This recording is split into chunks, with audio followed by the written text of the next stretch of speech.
the 7 o'clock hour. Wonderful. And I am just so excited to welcome each and every one of you to Still Fit and Glamorous After Quarantine Part 2. This is the 5th webinar in a 5-part series titled Conversations with Professor Brown that started 5 weeks ago today with my dear friend and mentor, Joanne Smith. So it was such a blessing to start the month out with her and to end this month with her.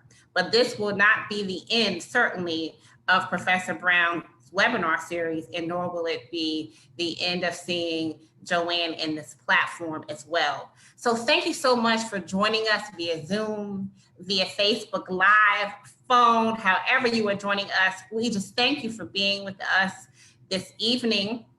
And I just want to share that throughout the webinar, you are welcome to type your questions. And we will do our very best to answer each question when we get to the question and answer segment. But if we do not get to your question, feel free to email me at Tonya@TonyaMBrown.com, and we will make sure that you receive a timely response.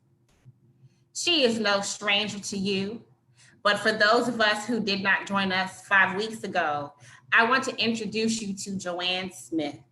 Joanne Smith is a proud native of Baltimore, Maryland. She has over 30 years of weight loss and weight maintenance, as well as coaching experience.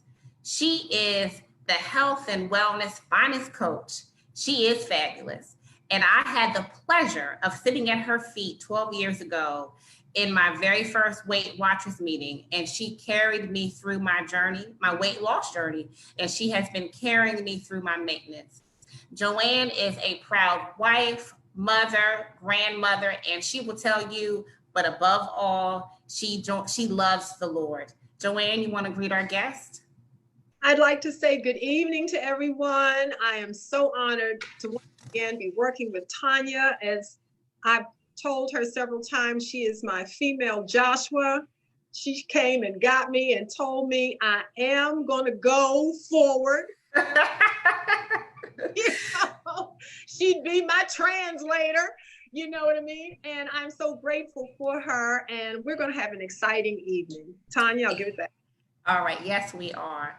So I just want to recap for those of you who are joining us for the first time, how my health and wellness journey began. It began 12 years ago. It will be 13 years this coming December, where I walked into a Weight Watchers meeting weighing 199.6 pounds. But I want to be very honest and transparent and say, if you look to the picture that's to the far right, that probably was my highest weight, but I was no fan of the scale. And here's a secret, I still am not. I'm still terrified of the scale. But I don't know what my highest weight was because I was not watching my weight, which is why it spiraled out of control. And what's very interesting about my journey is that I was not overweight as a child. But I learned this from Joanne. Those of you who can give me a high five in the chat, who knows Ponderosa, right? I never forget I was sitting in a Weight Watchers meeting and Joanne taught us about portion control and glass sizes. So think about the introduction of the Big Mac, right? So portion sizes transitioned or changed between the 70s and the 80s and the 90s and got larger and larger and larger.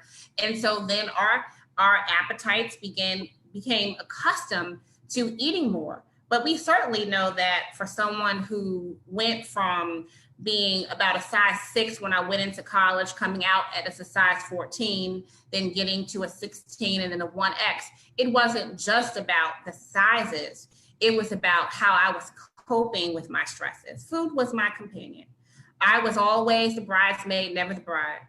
I was a broke teacher, not making enough money, tortured by some family members' opinions about me going into the profession. And food was really how I coped with my pain. But once I walked into Weight Watchers, I had made a decision. So people ask Joanna all the time, what do you do? The first step is that you have to make a decision. And then you have to build your team. Notice that in my introduction, I immediately talked about Joanne. Joanne was an essential part of my team because she had the tools. And what I have discovered is we cannot change without new knowledge. We cannot change without our tools. And so she was a part of my team. I had a personal trainer. There were women at the gym who were more versed than I was in terms of exercise. I ended up transferring my teaching skills and becoming a certified spinning instructor. And then there were people around me who had nothing to do with health and wellness who cheered me on. And I discovered for the first time in my life the power of consistency. If my Weight Watchers meeting with Joanne was Monday evenings at 6 o'clock in Pikesville, Maryland at Pomona Square, I showed up and got on that scale Monday evening at 6 o'clock. I learned how to eat healthy snacks. I realized that I couldn't go to the vending machine. I had to exercise to have optimal results. And the humbling point was when I discovered that I cannot do what other people do as it relates to food. So those people who socialize with me, you'll see me pulling out my protein bar where other people might be eating a cupcake. I simply cannot do it. And guess what? I've done it and fallen off the wagon and have to get back on the wagon. And then I have to weigh in consistently to monitor my weight. So this is just a brief recap of my story. And now Joanne is going to give you a brief recap of her story. My story started many, many, many years ago.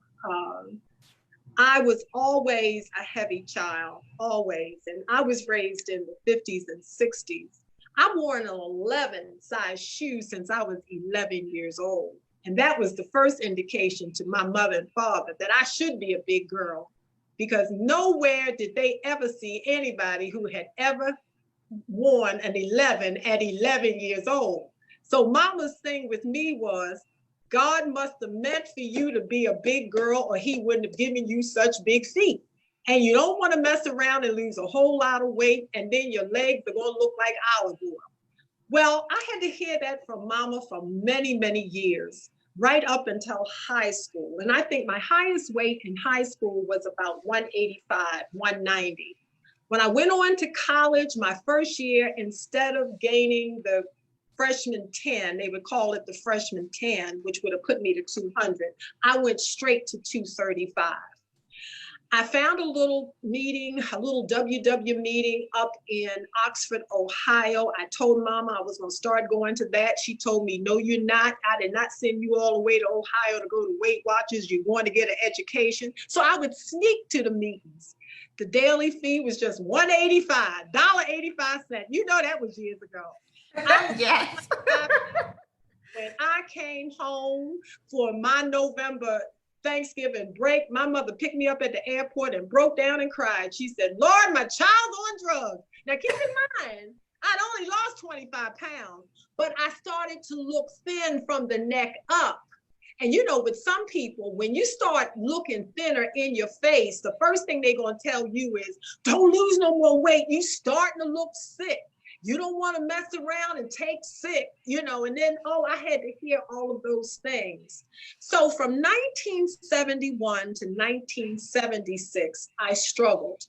It wasn't until I graduated from college in 1974 and moved out of my mama's house that I really started going back to that organization that could help me the most, because I recognized that I needed help.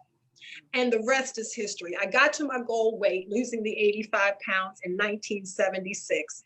And my coach told me in 1976, she said, now, Joanne, the work begins. It's going to take you now anywhere from 5 to 10 years to learn all the strategies and techniques that you have learned down through the years. Now you've got to apply them to your life. And I knew that I could not do it by myself. But I continued and I worked and I coached and I worked for the organization for 44 years. I worked for the organization. And one reason I did that was because I recognize that God does not bring us to a place and award us with what we want to do and just say, okay, I've given you the desires of your heart, and you think you are not going to turn around and help somebody else. When God does something for us, it's not as much for us as it is for somebody else. You've got to turn around and reach around and pull somebody else with you and show them what you have done. And this is what I have always felt in my heart. This is what I continue to do with my little walk group that I have. You know, I call it my walk group. If Gary's on this line right now, I know he's saying the devil is a lie. That's my group. I started that group. Well, but they know every morning I see them, I say, my people, you know, and then I start my coaching, and I tell them, I look at them, I say, I know y'all sick of me. I know y'all sick of me talking. They said, no, keep on going. So that's what I do. I keep on going. But anyway, that's a little bit about me. Let me know when you want me, Tonya, to jump right into the script of what we're going to talk about tonight. Yes. Okay. Yes. So we're going to get straight to Joanne's message. She's going to give us a message. So last time for part one, she introduced the concept of stones in the alabaster box. And she talked about the importance of being motivated. And tonight I'm going to ask you to take out your pen and paper and take notes, because she's going to go over the remaining 4 stones that we need to have in our alabaster box. So Joanne, I'm going to stop sharing this PowerPoint, and I'm going to pull out my pen and slide up my chair, and I'm taking notes too. Okay. The mic is yours. Now, the reason I refer to the smooth stones is that's reflective of David and the 5 smooth stones when he battled Goliath. That's why I called them the 5 smooth stones. And the first one that we reviewed 5 weeks ago was motivated. Tonight, we're going to talk about the remaining 4. Namely, the remaining 4 is understanding. Foods is number 3. Exercise is number 4. And goal setting is number 5. Let's get right into understanding. First of all, once you get motivated to do something about your health and motivated to change the direction of your walk in healthiness, you have to be absolutely sure that you understand what you want to do. You've got people out there who talk about they'll help you lose weight, lose 44 pounds in 44 days, just eat this and not that and all this other kind of stuff. Send for this food, send for that food, you know, get this rubber band tied around your little finger, lose this kind of weight. Okay, do you want to just lose weight? Do you want to live a healthy lifestyle? Do you want to be more fit? Do you just want to learn how to eat? Do you want to exercise more? Or do you want all the above? Now, let me make it very clear to you. If it's all the above, you better understand that taking them all on at one time is a huge undertaking. You better narrow that thing down a little bit and understand exactly what it is you want to do. Let's reflect on David. David understood who God was and what his will was for his people. David understood that God did not want his people to perish. David understood God's bigger plan. How clear is your understanding? Now, I ain't trying to preach to you, but I'm gonna give you a scripture. Proverbs 19 and 8 verse in the New International Version says, he who gets wisdom loves his soul. He who cherishes understanding prospers. So you need to understand exactly what you are about to undertake, and understand that one size does not fit all. Let me go back. I had to decline something. Okay, I'm back. Somebody was trying to call me. Have mercy. Okay. One size does not fit all. You must create a way for yourself. Now, you've got to, first of all, understand who you are. You know, when I was doing meetings or workshops for many, many years, one thing I recognized was that I had people from all different cultures. In Pikesville, in particularly, there is a large Jewish congregation of people in that area. And a lot of my meetings were predominantly Jewish. And I can remember that every so often, their Jewish holidays would come up. We're talking Rosh Hashanah, Yom Kippur. And every time these holidays would come up, they would always say, oh, Joanne, I don't know what in the world I'm going to do because the holidays are coming up. And some of them required them to fast. And then they would break the fast. And then I had the people of color saying, well, what in the world we going to do? Because our holidays are coming up too. Christmas, Thanksgiving, Easter, and all of that. You have to understand your cultural connection to food. People of color, we have a cultural connection to food. Let me explain to you. Let me tell you a little bit about our connection. Sundays in my house meant getting down with big dinners. Saturday night, that mama was gonna get in that kitchen. She baked a ham. She might, you know, she wouldn't fry the chicken until Sunday, but she would bake a ham. Maybe she would roast some beef. Oh, she would cook the collard greens. Most of the stuff was prepared that Saturday night. Y'all know what I'm talking about. Some of y'all on this line know what I'm talking about. Mama would get in there and bake the cakes. You know, all that was that. Because Sunday after we got out of church, we were going to get down. Are y'all get down? We got down. Now, if I was on a diet during the week, it was over come the weekend. You understand what I mean? Because I figured I had done good Monday through Friday.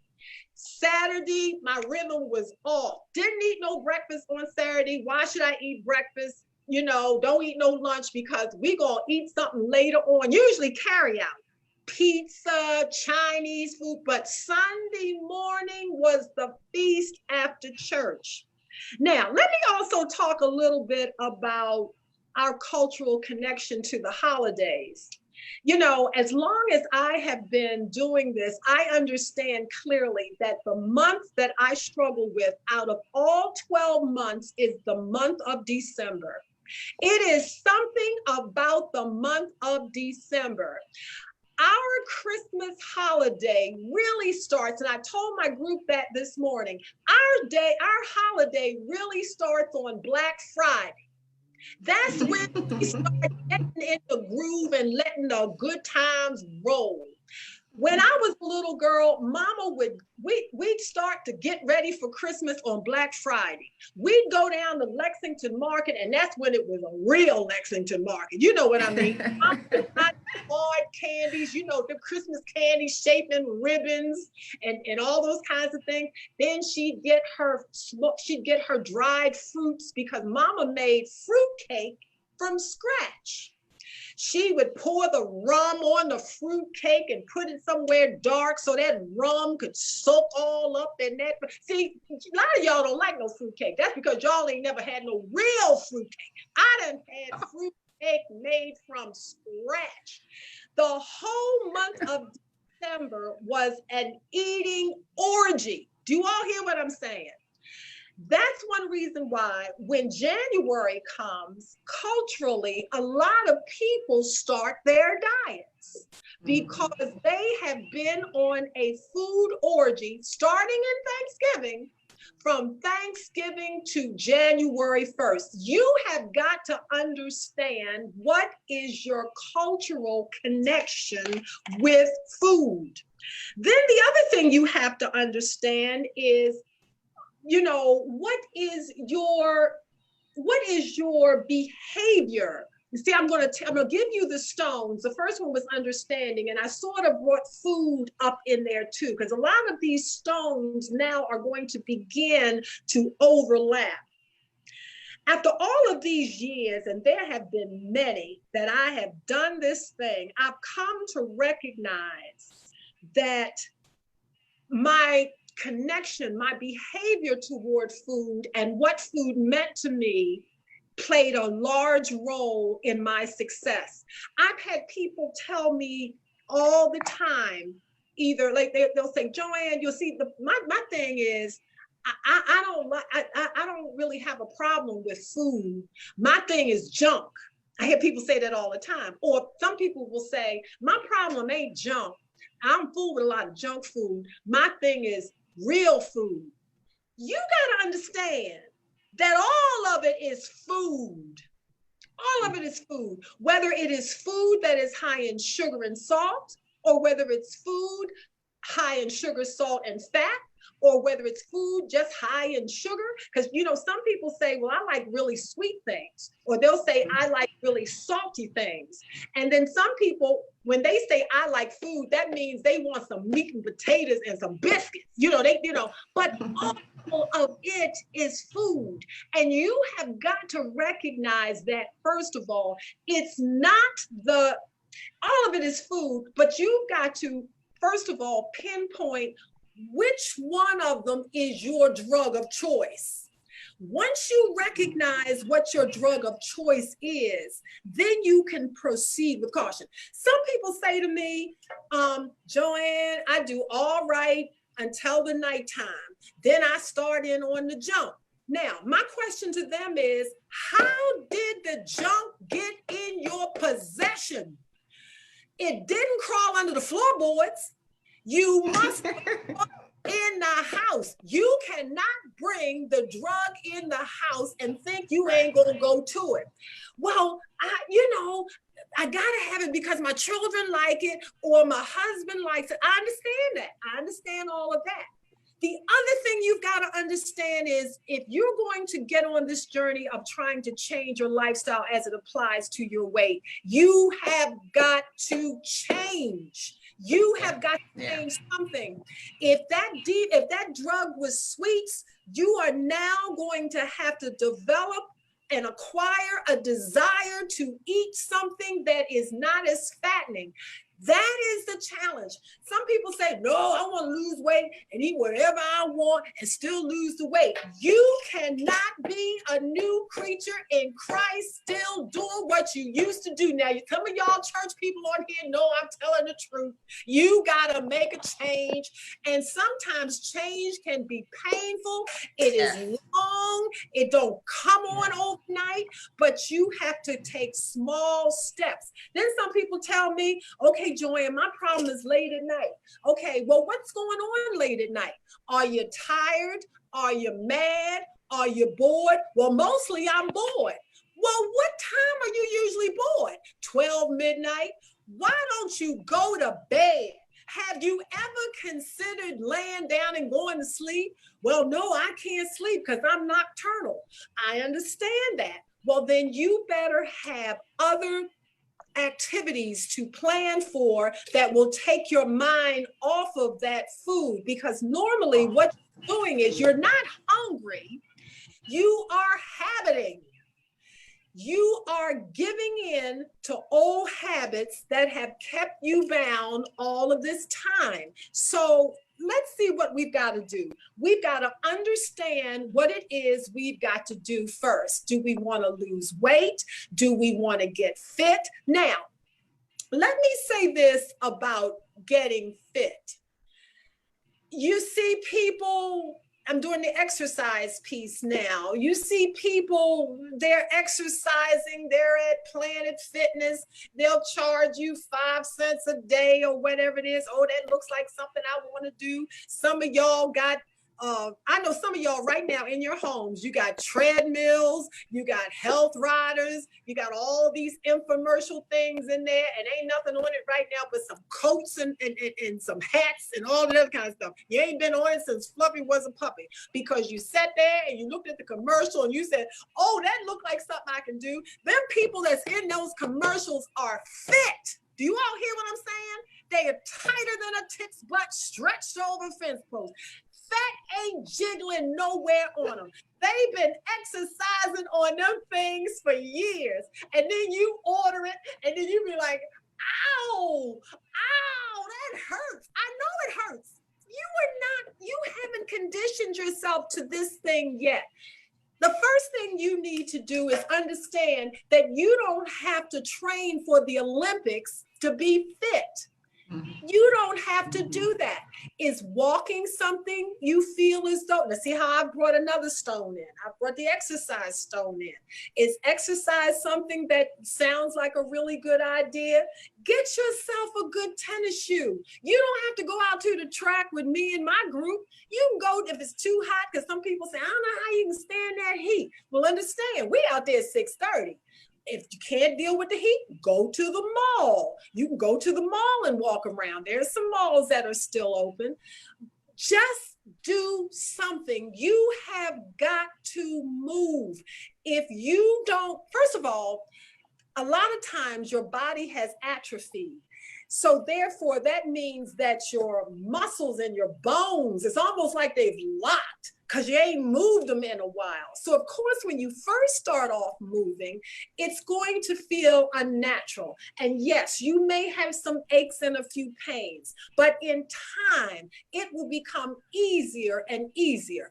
Do not expect to start off doing 5, 6, and 7 days a week. If you only move around once a day, once a week, that's more than doing absolutely nothing until you build up to more. What usually happens on the journey of getting healthy, most people try to do it all at once. They try to eat like a bird. They try to train like they're going to the Olympics. They try to do all of this at the same time. And eventually they run out of air. Work on the thing that is the easiest for you, but I'm going back to understanding, get some understanding of what you really want to do, and understand that if you want to change your health, you are going to have to change something about yourself. We all have something, that one thing, if we would stop that one thing, we could probably lose a couple pounds by the end of the week. We all have something we're doing. Some people, I used to have a girlfriend named Olabisi, and Olabisi liked them cinnamon balls, them hard candies. Olabisi ate so many cinnamon balls. One time she had to go to the doctor, found out that her whole insides had all that red coating and all of that. She had to be hospitalized because she ate too many cinnamon balls. I know there is something out there that some of us are overwhelmingly eating too much of. Your relationship to that food has got to change, and you can change it slowly. For example, I like sweets as well. One thing that I do enjoy in the summertime, I enjoy frozen grapes. I'll buy a pound of seedless grapes and put them in the freezer, and they are so delicious. But let me explain something to you. While I'm eating those grapes, my husband is eating his M&Ms, Twizzlers, and cashews. Now, it's hard to sit up and watch somebody eating M&Ms, Twizzlers, and cashews, and you sitting up there sucking on a frozen grape. But let me tell you something.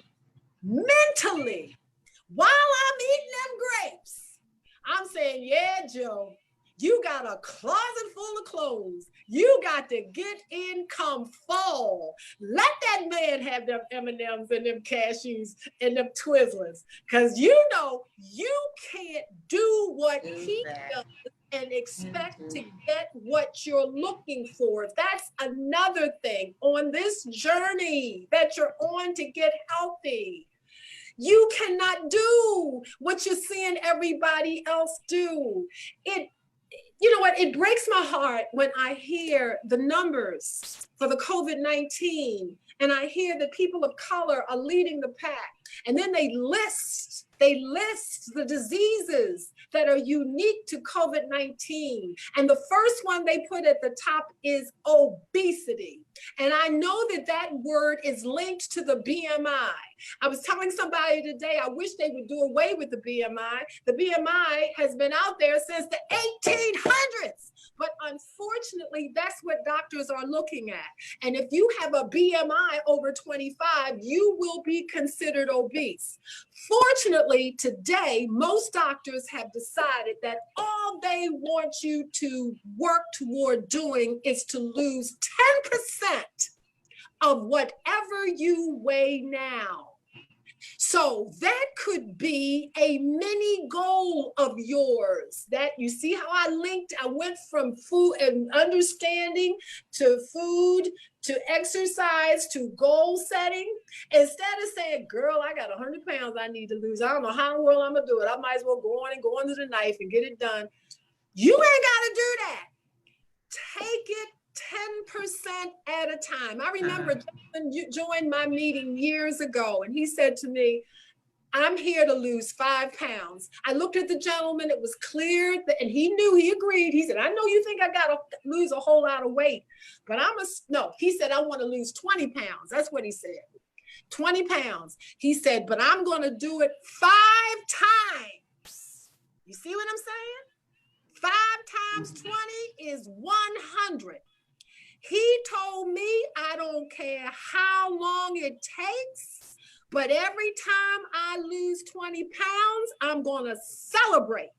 And I ain't going to celebrate by eating and going to all you can eat and all this other kind of stuff. He said, I'm going to find other ways to celebrate, but I want to lose 20 pounds 5 times. Now, by him being a male, and males do kind of lose a little differently than females. And the reason that they do is because they're more muscle mass. So they're able to burn calories more efficiently than females. And this is why we encourage females to do weight resistance training, because it builds muscles and it helps you to burn calories more efficiently. Men tend to burn a little more efficiently. So 100 pounds, some men can lose that in 8 months, where it might take a woman a year and a half to lose it. That's another thing. Understand that this is not an overnight success operation. You don't want to do this overnight. Don't be worried about people saying to you, how long it take it? How long it take it? How does it, and when people say, have you lost any weight yet? Have you lost any weight yet? Tell them, listen, you won't even have to tell them nothing. Tell them you're on this journey and the best is yet to come. Yet to come. Do you hear what I'm saying to you?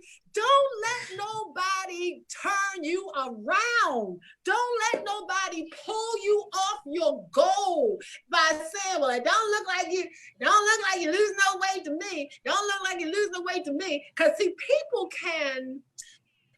can oppress, depress, humiliate, and all of this kind of thing. And then you be saying, well, maybe I ain't losing no weight. And then they're going to say, plus you looking sickly. And then you looking all in the mirror. Oh my God, I think I am looking sickly. The devil is a liar. You have to understand, changing yourself takes time. Some people say, well, I didn't lose it overnight. I know I didn't gain it overnight. I know I ain't gonna lose it overnight. But let me tell you something. No, you didn't gain it overnight.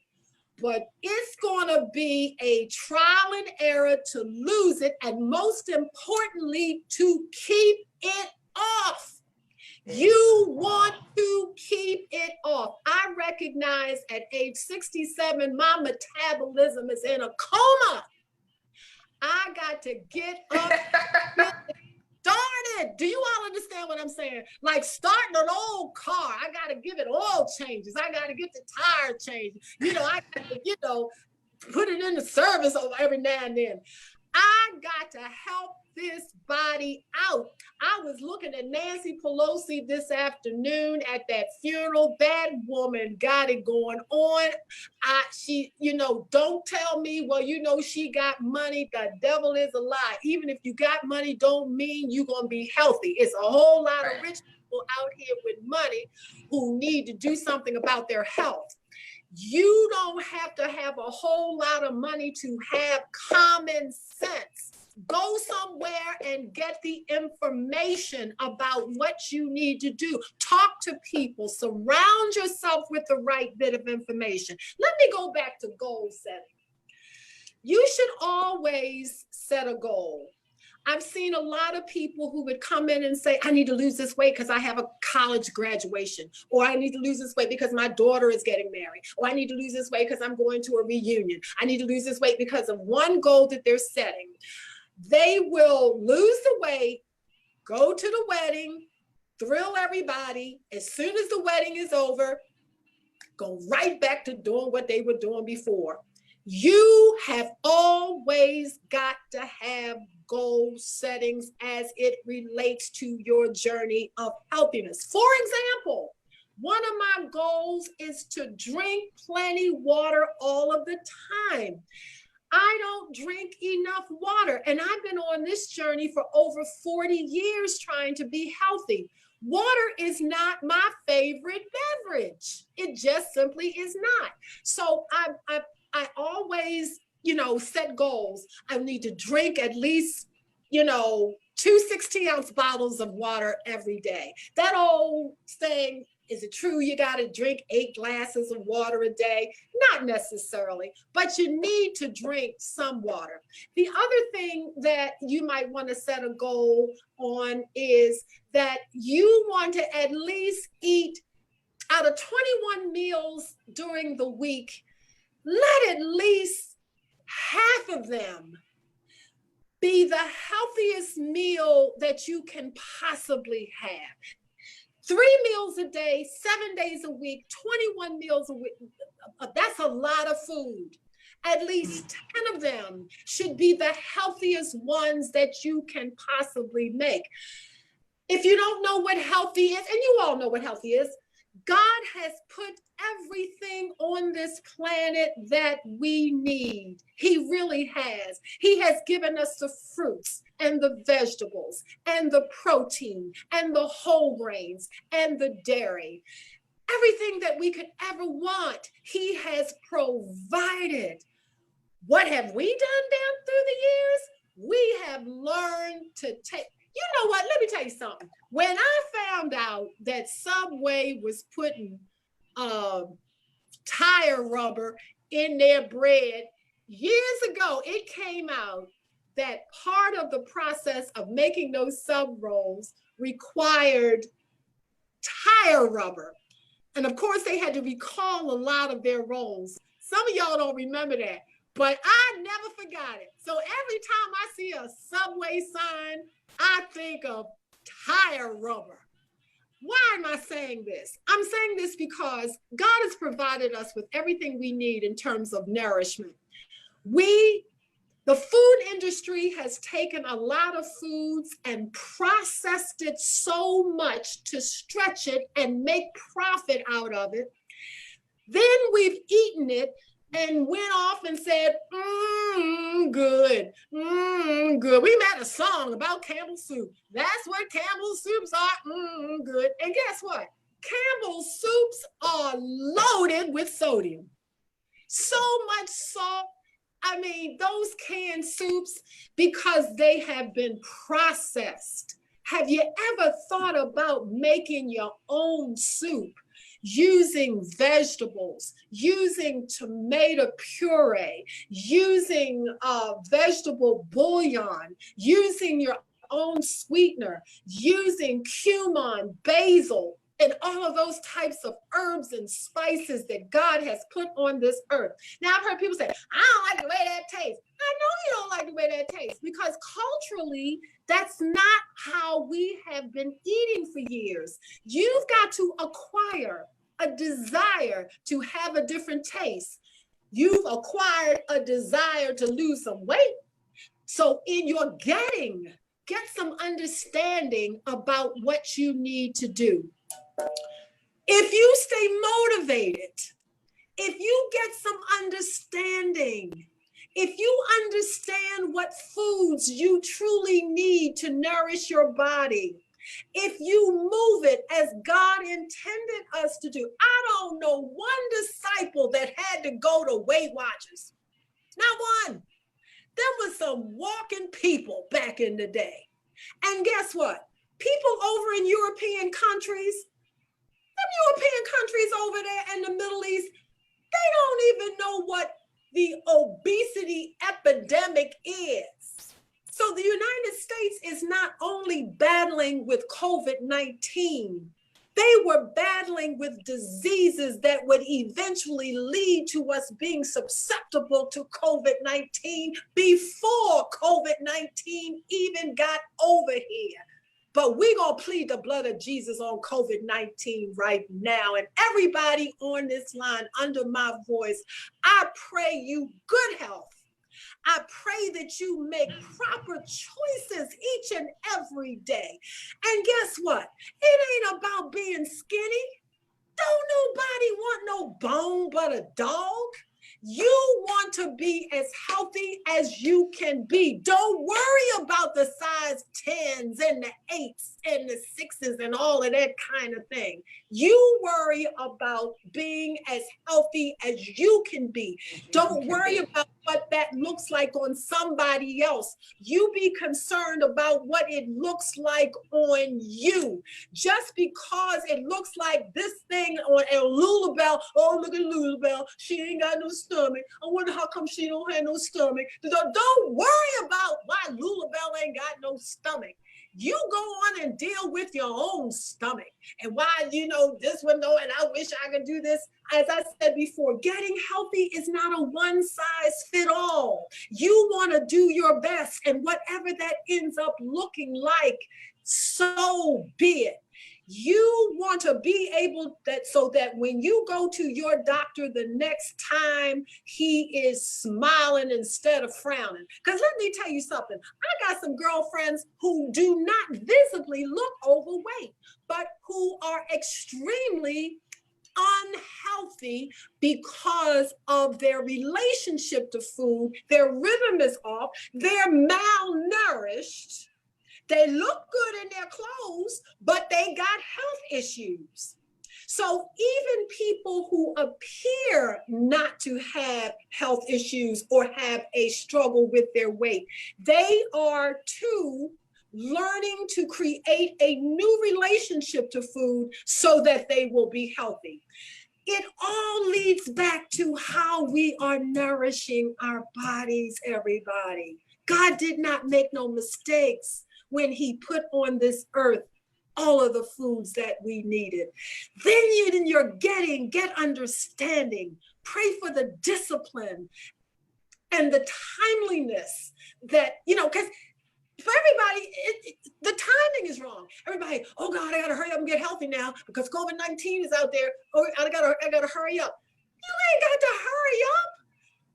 Take your time first. Learn, read some information about what is it do I really have to do? Well, I'm gonna get out there and I'm gonna walk with the walkers every day. I'm gonna try to lose some of this weight.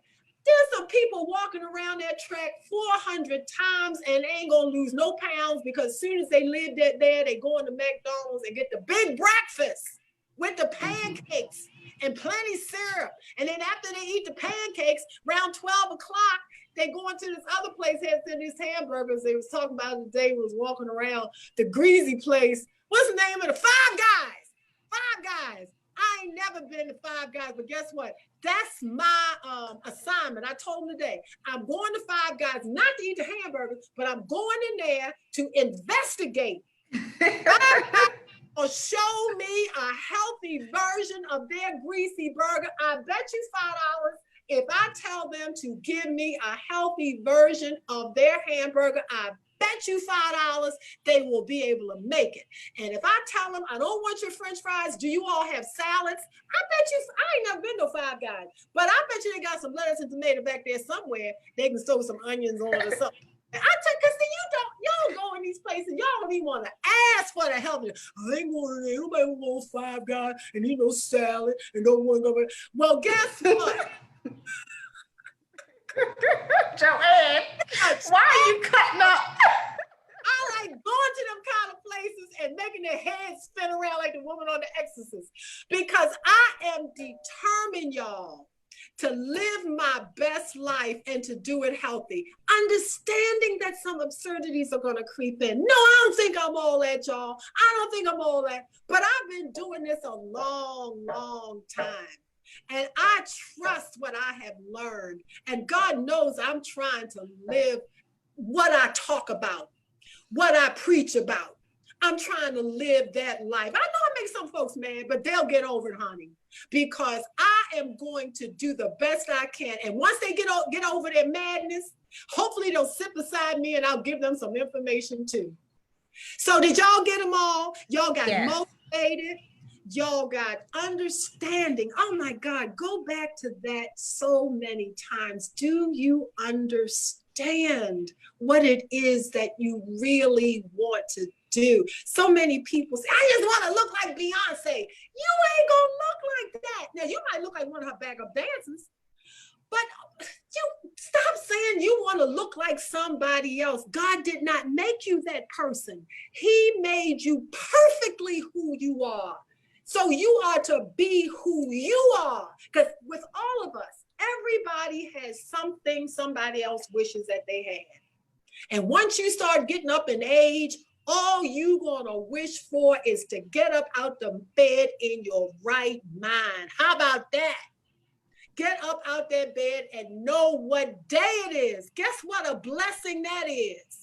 Get up and out of the bed and know who you are when you look in the mirror and not go running up and down the street saying, where's my house? Mm-hmm. Let me tell y'all something. That's another thing. Be grateful for the health, wherever you are in your journey right now. Be grateful for where you are. I used to tell my members, you all are complaining, I ain't losing no weight this week. I ain't losing 1 pound this week. I don't know what's wrong. First of all, let's just be grateful that you were able to get up this morning to see a brand new day that you've never seen before. How about that? Let's just, I don't know what I told them. I don't know who the creator is that you believe in, but let's just give whoever you believe in a standing ovation. I would have church in my. Some of y'all know I would. I said, let's stand an ovation for being in your right mind. You know what I'm saying to you? Yes. And everything else will follow. So I'm going to just close right here. Okay. Go on and on and on. And I know you had some questions some people had submitted. Tonya, I'm going to let you go ahead and do what you do. What kind of time we working with? Okay, well, I just want to recap. So stone 1 is motivated. Mm-hmm. Stone 2 is understanding. And I think the point that you made about really digging into our cultural connection, I made a note that that's where the healing comes, right? Yeah. Because we cannot change our behavior until we get understanding. We have to understand why we're doing what we're doing. So that example I gave about going to Ponderosa or having certain traditions growing up that simply may have been great for me as a child, but they just don't work for me as an adult as it relates to health and wellness. Yeah. And then food, God has given us what we need, right? The healthy options and exercise. And we want to be sensitive to the fact that, we may have some people who have certain challenges, but I love what you said. Do what you can. Do what you can and start small, and then goal setting. So one of my goals is to operate in that space of gratitude. So I just want to, before we transition to the Q&A, I want to say you are all that, Joanne. And not just because you lost 85 pounds and you've maintained it, but for you to stand up and give back for 40 plus years to sow into the lives of people.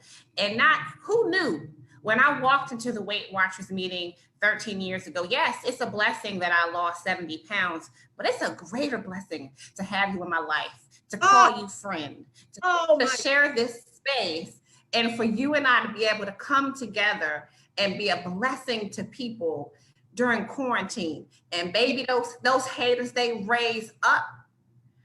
And we're gonna be Christian, we're gonna be Christ-like about it. Yes. But off the line, we're gonna tell them where they can go. But we do this, right? So that we can be a blessing to people. So Yeah. you're absolutely all of that. And it's just such a joy to share it. I told you this before we went live. I said it's a joy to share this space. I started off the month with you. We're ending the month together. And guess what? And even though you haven't given me no commitment, we're going to still keep going. We're going to figure this thing out, and we're going to keep doing what we do.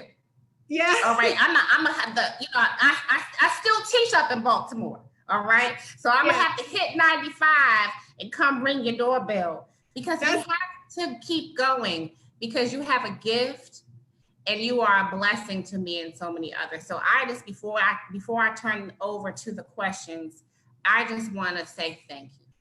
Oh, thank you so much. Thank you. I want to say thank you. As I said before, you know, what does it benefit me to sit and just, you know, vegetate away, as good as God has been to me and all the knowledge he's given to me? It is not helping his people for me to vegetate away.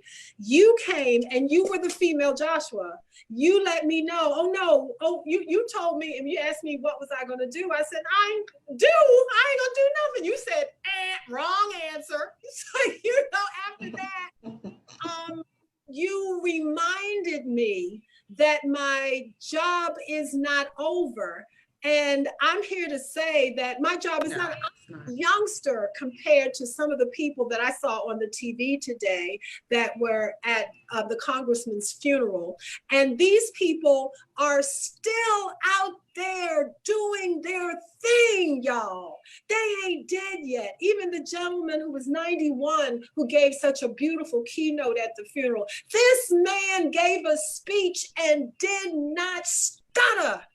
And I thought to myself, then how dare I say I'm going to sit back and do nothing? That is not Christ-like. That is not how Christ has brought me along the way. I have got to continue to do something. And with your help, young lady, we're going to do it together. That's what I'm. I could go on and on. I love you, Joanne. And I thank God for you, Tonya. Thank you so much. All right. Oh, I love you too. It's my absolute pleasure. So let's jump right into these questions. And these questions were submitted via email. Okay. Now, if for some reason I don't ask your questions, please forgive me, but I printed out what I could see in my inbox. And some of them are for both of us, so we can kind of tag team. So the first question, the person referenced my weight loss specifically, but I think we can answer it individually. Joanne, what is your motivation to maintain your weight loss? My motivation to maintain it is health. I recognize that diseases, illnesses, medical challenges have no respect of person, even before COVID-19. It simply has no respect of person. I mean, if you are a person who gets a yearly checkup and you get your blood work done, there's some times that the blood work comes back with some true, sure enough absurdities in it. You know, you'd be like, where in the world did that come from? I got high cholesterol. I got what? What is it? So things are going to happen even without COVID-19. So, but when you have a healthy body, or the healthiest body that you can possibly have, you may not be immune to all diseases, but you've got a fighter's chance. You understand what I mean? The doctor knows because you are doing your part, you won't have to worry about certain things. It's almost like when I first went on hormone replacement therapy back when I was 40 years old after having a hysterectomy, I feared going on it because I feared weight gain. And the doctor reassured me. He said, well, you've been doing this weight watching thing for so many years, Joanne. You ain't gonna gain no weight. He said, because the minute you start seeing yourself gaining, you're gonna jump right on it. And then through understanding, I found out that hormone replacement therapy especially Premarin, has a high degree of sodium in it. So it was almost like with that pill I was taking every day, it was also adding additional sodium to my body. So I was very careful with salt. Again, get some understanding about some of these medications that these doctors are putting you on. And if there's a medication that's going to work against you, ask if there is an alternative. You know, always know. So for me, health was the number one driving reason. Of course, 44 years ago, it wasn't health, it was Tyrone. Keep in mind now, my husband's name is Jerry, but it was Tyrone. Lord only knows what Tyrone is now, but anyway, that's a whole different other subject. But anyway, but yeah, it's health.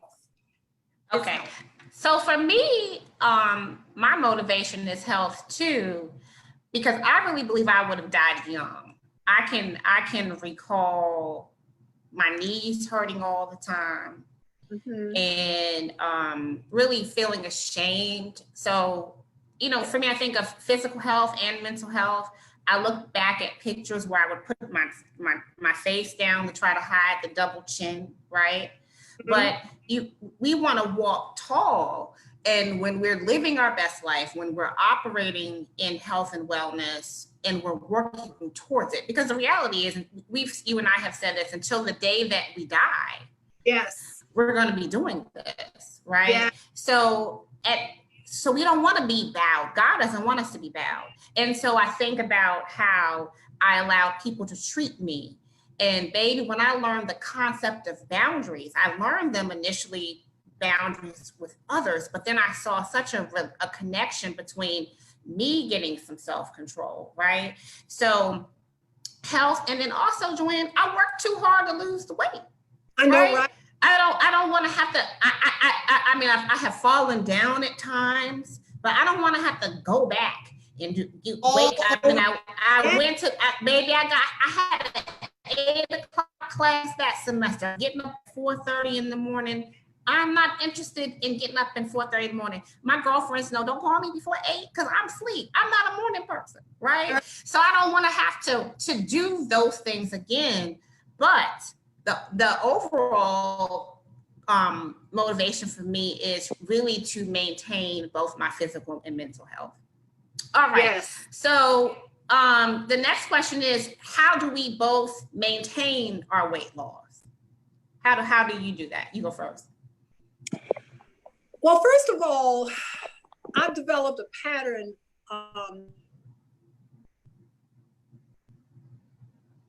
that has been worked for me all these years. It just has. One thing I recognize that I simply cannot eat the volume of food that I did years ago. I don't need it. I don't need it. I recognize that I must eat breakfast, lunch, and dinner. I recognize that I have to be knowledgeable. I have to be aware of the portions that I eat. I weigh potato chips, y'all. Yeah. Oh yeah. You know, I was eating some animal crackers. So the first thing I did was look at the nutritional information to find out what was the portion. The portion was 17. I counted out 17, put them in a little baggie, and as I bring myself, Joanne, after these 17 are gone, that's it. You can't go back in that bag and grab some more and say, and you know how people be eating stuff and saying, you know I don't need this. You know I don't need this. You're right. No, you want that. You don't need it. I literally trained myself over the years to be content with the portion, and I work on that. I'm also critically aware of when my behavior begins to change and I begin to make poor choices for more than a couple of days. And there are signs that I'm making poor choices. Like, for example, I'll open the refrigerator and all I'll see are cartons, something from, you know, this place, another carton from that place. Why are all these cartons in my refrigerator? Because I ain't cooked. That's the fact. You understand what I mean? I ain't cooked. Or maybe my little group be like, wonder what happened to Joanne? She was coming every day. Ain't nothing happened to her. She's at Bedrock Baptist in the bed. You know, so once my behavior starts to shift, it's danger, Will Robinson.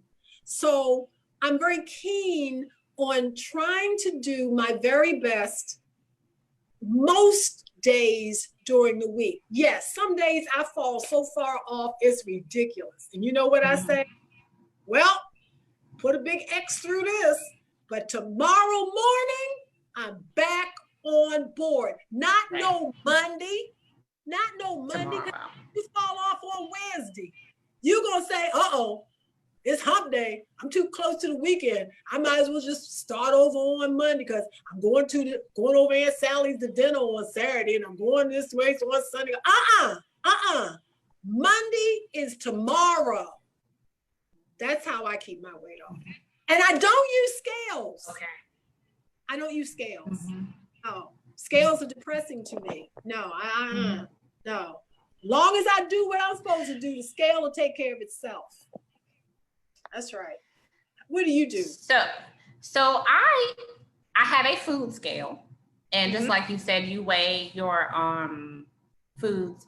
Yep. I particularly weigh my meat. Yes. To make sure I have the 4 ounces. And the same thing, I monitor my behavior. And now I do weigh myself. So I still weigh myself. Oh. And I know. And so I you know, the last few years have been challenging at times. So the scale, but I only do it once a week. And that helps me to keep things in check. But you're absolutely right. My behavior is the best indicator. Yes. And you've taught me that even if the scale is doing something a little tricky that I don't like, then I step back and say, okay, well, maybe I'm up a pound, not because I've eaten crazy or I've lacked exercise. Sometimes that's just life, right? Yeah. So, but it helps me to monitor. So the food scale and the actual physical scale that's how I maintain. Okay. Now, this is a great question, and I know we're going to have the same answer. This is joining a program like Weight Watchers or Jenny Craig the only way? No. It is one of a trillion ways. Right. Right. The first thing you have to do is understand whether or not what you want to do is requiring support and help. I know a lot of people can do this thing on their own and lose weight. I mean, shoot, my own doctor, you know, he's from another country, but he'd started getting a little chubby. And then all of a sudden he dropped the weight. I said, my goodness, what did you do? He said, I stopped eating those things that I was eating, Joanne. I stopped eating them. And I mean, some people can do that. And some people need support. Right. I recognized years ago, I'm going to need some help. Yeah, me too. You know what I mean? I need some support with this because what I'm attempting to do, because see, outside of where I went, like, you know, I went to WW, of course I did, but on the other side of WW was my culture. And in my culture, people did not lose weight down to the BMI. They didn't get on years ago. It was the Metropolitan Life Insurance Company chart that they determined healthiness weight by. I mean, who got down to them numbers? And they were telling me women of color don't get down to them numbers. It just don't look right on us.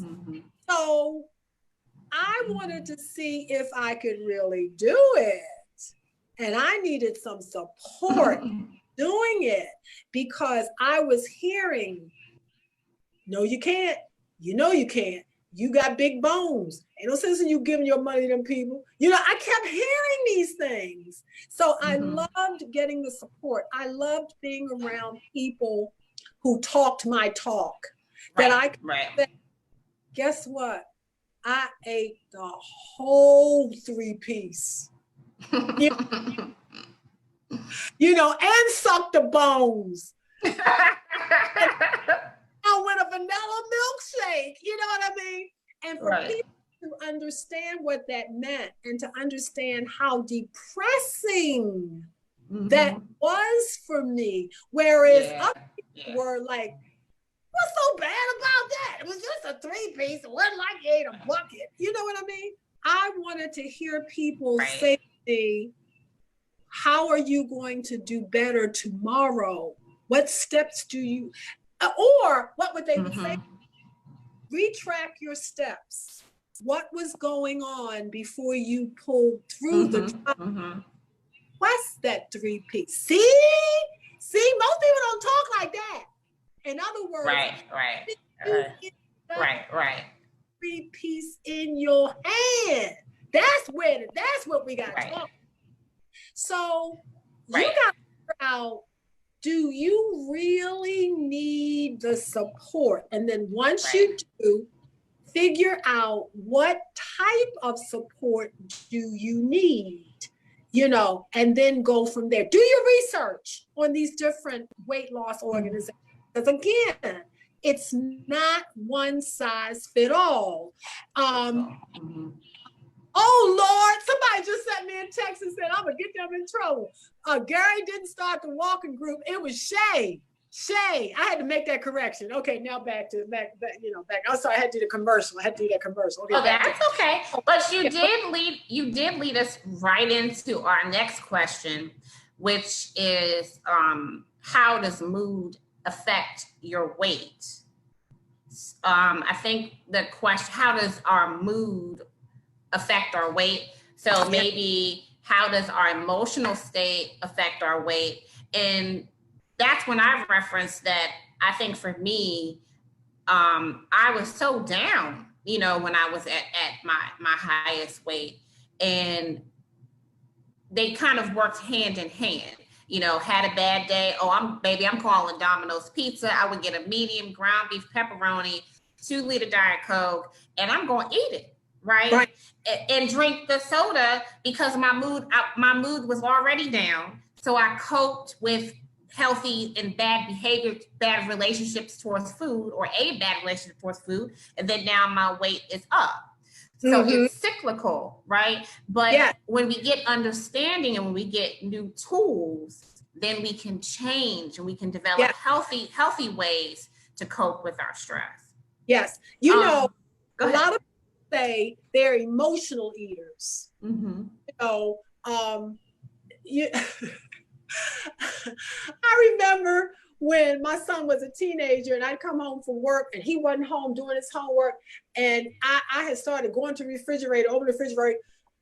Where is that boy? Well, he definitely wasn't in the refrigerator. What was I doing? I was looking for something to eat to calm my nerves down. You understand what I'm saying? Because I was anxious. Where is he at? He's supposed to be in this house. So I had started, you know, emotionally, I had started to try to go get something to calm me down. And I'll give you another example. At work, I was working on a real high stress project, and my assistant director, she had this mannequin in her office, and the mannequin's hair was made out of bubble gum, pieces of bubble gum. I ate that bubble gum till that mannequin didn't have no more hair. I messed around, had that. But I'm just trying to tell you that my drug of choice when I'm stressed is sugar. You know, emotionally. So I have learned to calm myself in other ways. Yes, I do understand the emotional attachment, and sometimes, but it comes to pass. Emotionally, things happen and it comes to pass. It don't last a whole year. Right. You know, it'll soon pass. And once I come to myself I can get myself together. But yes, emotional attachment to food is real. I try not to keep things around the house that would serve its purpose in that regard. Right. So when you open my refrigerator, ain't nothing in there but a bunch of fruits and vegetables. If you open the freezer, oh, they're ice cream bars, but it's Skinny Cow. And even Skinny Cow ain't that skinny. You know what I'm saying? They ain't that low at all. You know why they call them things Skinny Cow. But, so I don't, you know, what am I going to, you know, emotionally eat? You know, I got some carrot sticks. Right. To go on. Well, I think that the environment, you know, we've changed our environment. And so you said that you can't bring it into the house because, I mean, we're only human. If we understand that if we bring it into the house, you know, it's likely that we will overindulge. And so that's why when I go to certain events, I bring my healthy snacks with me because trust and believe, I want the cupcake on the table, but I know that that's not going to serve me well, right? So I have to prepare. It's like I used to tell my members, I said, you know what, food is a drug. I said, now a person trying to cure themselves from drug addiction, they're not going down the bottom and get a bag of crack for the holidays. You know what I'm saying? Oh, I'm gonna go down and get me some crack cocaine because Uncle Bill coming down in December. And you just got yourself off of crack, but yet you got some crack up in the cabinet for when Uncle Bill come down. You better bet you gonna go into that crack between now and December. Some foods are like crack. You understand? If you bring it, yes. you going in it, and then you're gonna go in it like this. Right. I'm only gonna get a little piece. I get a little piece. I get a little piece. I get a little piece. Keep pinching. You keep pinching. And when you look at the thing half gone. Then you're all mad at yourself. So don't bring it in. And then I hear people like that. Why should I deny myself? Why should I deny myself? You're not denying yourself. You're becoming a new creature. You're becoming brand new. And yes, I told some people, and I'm not going to delay it, but I was telling the walkers today about the fact that I love Godiva chocolates. I absolutely love Godiva chocolate. When my mother was living, I used to buy her a pound of it. And it was $40 a pound back in the day. I'm sure it's $50 now. I can go to the mall right now. I'll go in Godiva and buy me 2 pieces. 2. And that's almost $10. And I'll sit down on the thing and bite into that Godiva.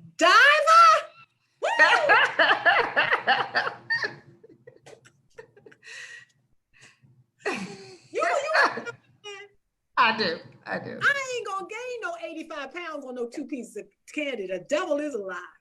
Right. 2 pieces thrill me. Okay. So the next question is, this is a great question. How do you find time when there doesn't seem to be any? What has eliminated boundaries? We are accessible 24/7. I'll let you take that one. Well, we all have 24 hours. All of us. Nobody has less than 24 hours. Nobody has more than 24 hours. I choose to make the time. Just like the walkers that I walk with. They fit my purpose beautifully. They start walking. Well, most of them get out there between 5:30 and 6 o'clock. I got to come from all the way from Upper Park Heights. I got to get on 695, 795, then go down and go over to New Jersey. But I like meeting them because when I get there, they're there. 6:21, 6:22, they're there. I make the time. You understand what I mean? When I was working every day, I made time even earlier. I would get up at 4:30. Now, some people's eyes roll back in their head. They shake their head and all of that. I was on a mission. And when you're on your mission, ain't no mountain high enough, ain't no valley low enough. And only one is hating is those who ain't trying what you doing. People look at you, roll their eyes, she thinks she cute. Yes! You don't know the price of the box. You don't know what I have to do to keep everything this tight. You understand what I'm saying? Show us your arms, Joanne. Show us your arms. I do what I have to do. Look at that. Y'all understand what I'm trying to say? Y'all. I'm saying, right? Yes, I understand. Work in. You put the, you know what? When we get, Lord knows if we get to heaven, God ain't gonna say to me, how come you wore the green shoes with the orange dress? He don't care nothing about no green shoes with no orange dress. What he's going to be concerned with is, what did you do to bring me some glory? Who did you help so that your living wouldn't be in vain, messing around time looking for some green shoes to go with the orange dress? You think God's really concerned with that? He's looking for, what did you do to take care of yourself? And then how did you go back to the community and help somebody else along the way? That is what is so important. Or did you keep it all for yourself and say, you are the great and glorious one? The devil is a liar. You know, because if I take this wig off, I'll clear this whole phone line, Facebook thing off. You understand what I'm saying? I'd clear it out, wouldn't I? Well, I would too. If I took mine off, we'd be clearing them out together, Joanne. That's all right. Oh, man. So our last question, I'm going to combine them. What suggestions would you give for healthy snacks and healthy desserts? Well, first of all, you have to be real clear about what is your dessert of choice. You know, what do you like to eat? Was it cakes? Is it ice cream? What is it that you like to eat? Because I got a version of all of those that's healthy. Now, they may not taste like what you used to, but when I finish with it, when I finish putting my little, you know, when I finish making my little fudge cake, and then I put my little light whipped cream on it and my medicinal tasting Hershey light syrup, it fits my purpose. First of all, I will never find snacks and desserts as great as the ones that I ate when I was a young girl. The cakes that Mama used to make, the desserts that Grandma used to make, they ain't to be found. I ain't found them. And I'm not going on a safari looking for somebody that could bake like those people. I was blessed, and I had my season where I was able to partake in those things. So now my snacks must be as healthy as I can possibly make them most days. There are times when it's a special day. I've got a wedding anniversary coming up in August. I'm hoping we'll do something. I hope we ain't completely quarantined. And we might go out and I'll have a luscious dessert. It's a special occasion. Or when I went to Abu Dhabi and Dubai, I ate some foods there that I had never seen or ever heard of. Sweets, desserts, luscious. I'm not going there next week. I may not ever get to those lands. I partake of those things. I'm not going to no Family Dollar and get no dollar pack of cookies because I need something to crunch on. So when I need desserts during the week, it's usually, I do eat a lot of fruit, but I also like popcorn. Popcorn is a low calorie, and I'm not talking about that processed skinny pop. Let me tell you, that skinny pop done made a whole lot of bubble pops. It'll backfire on you, honey. You don't. Skinny pop is loaded with sodium. It would be better for you to pop your own, or get the little bags, the little 100-calorie bags that you stick in the microwave. Portion control popcorn, and then I put Old Bay on it. Sometimes hot sauce. You know, I have a popcorn popper that I bought from WW years ago that you use Orville Redenbacher's natural kernels, and it pops the popcorn and it falls all over the bowl, and it's fabulous. So I eat popcorn. I eat low-fat ice creams.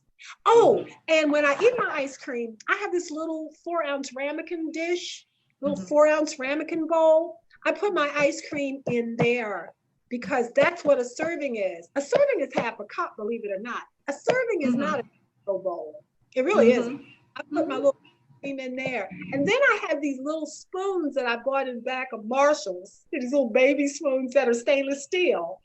And I use baby spoons to eat my ice cream. Why? Because it slows me down. It slows me down. Rather than getting a big old soup spoon and eating the thing, you know, or running refrigerator 1,400 times during the night, scraping off the top, and before you know it, you done ate the whole half a gallon. I get a little bowl, and when I'm done with that little bowl, I'm done.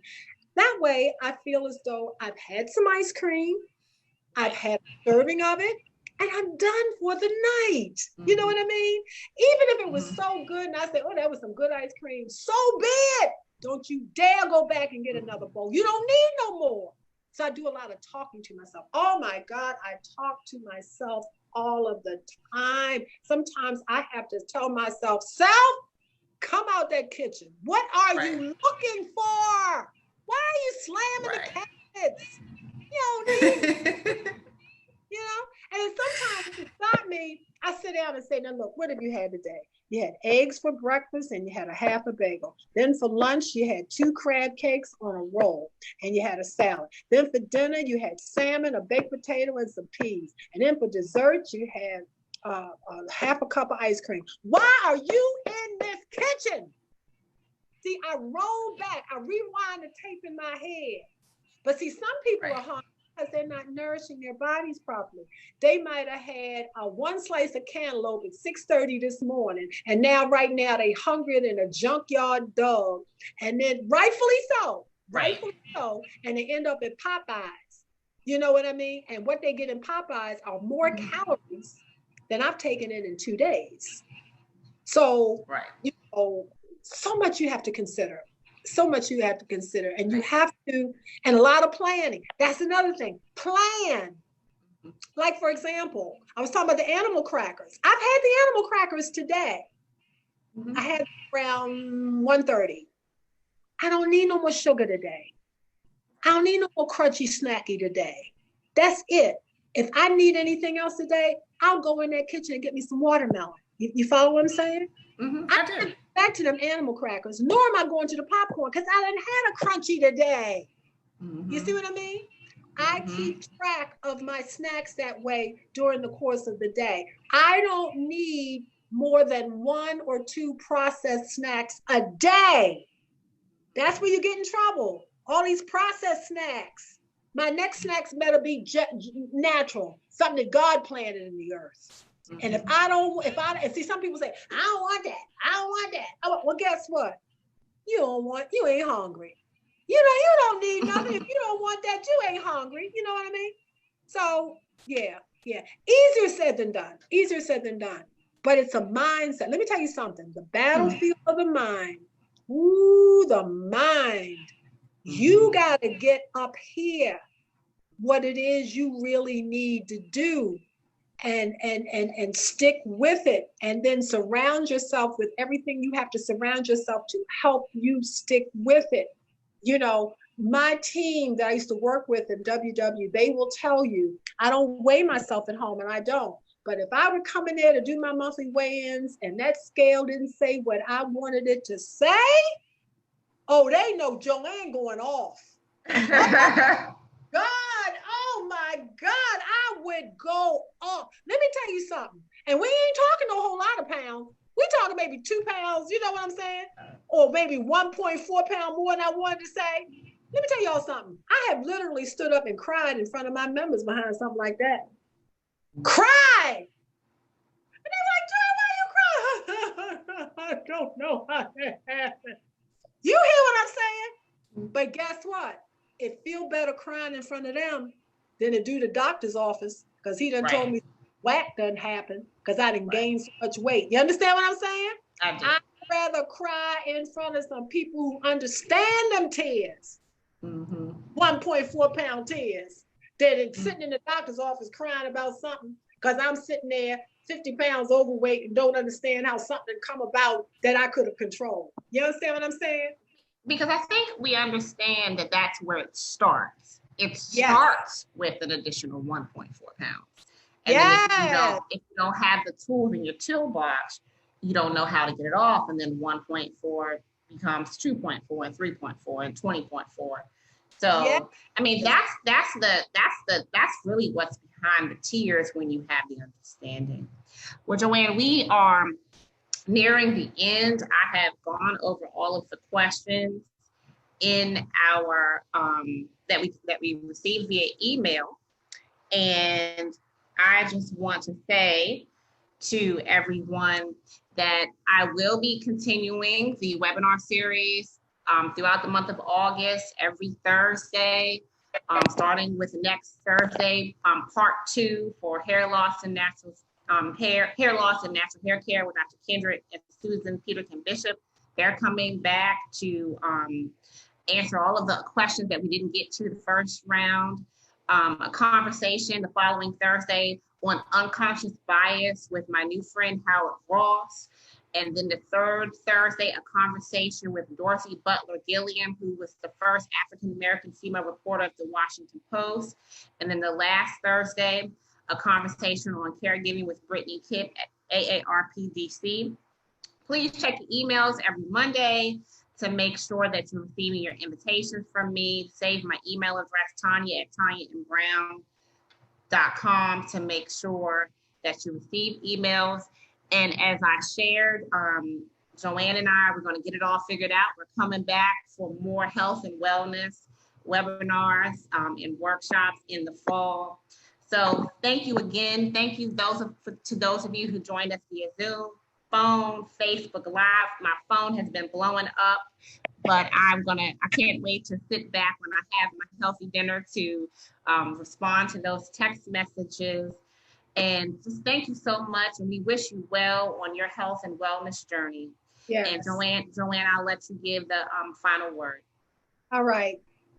Once again, I would like to thank everyone who thought it not robbery to tune in, to just listen to my conversation. What I've shared with you, I have done half of my life. Over half of my life, I've been doing this thing. The thing that I thought would depress me the most in life, which was my weight. The thing that would, oh God, the thing that worried me the most in life, the thing that I thought would be the thing that I would never be able to make a dent in, turned out to be the thing that has blessed me the most. In my faith, we talk about anointing, the anointing. Where's your anointing? Well, I do believe my anointing is in helping people live a healthier lifestyle, whether you want to hear it or not, whether you like me or not. And I got my haters, but they all right too, because it's the haters that help me know I'm still doing what I'm supposed to do, baby. Mama always said they gonna talk about you, give them something to talk about. But I've given you guys something to talk about tonight. Thank you so much. Thank you so much. Thank you. I love you, Joanne. I love you back, baby. We'll talk soon. Yes, we will. Everybody have a good night. Be safe and God bless.